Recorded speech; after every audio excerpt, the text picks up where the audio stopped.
Hi అండి, ఈరోజు సొరకాయ పచ్చడి తయారు చేయాలని అనుకుంటున్నాను.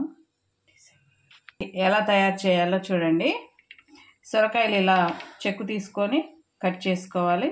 ఇలా మనకి మిరపకాయలను బట్టి ఇక్కడ నేను 4-5 వాడాను.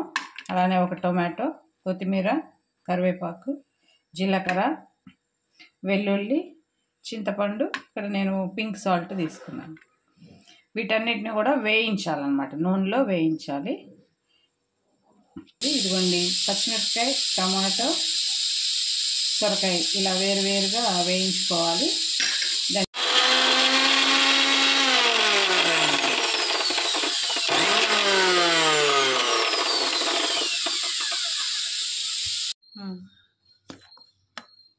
ఇదిగోండి ఇలా మరీ మెత్తగా కాకుండా కోర్సుగా పట్టుకోవాలి. అంతే అండి. ఈ ఫుల్ వీడియో కావాలంటే నా ఛానల్లో ఉందండి, ఒకసారి ఓపెన్ చేసి ట్రై చేయండి.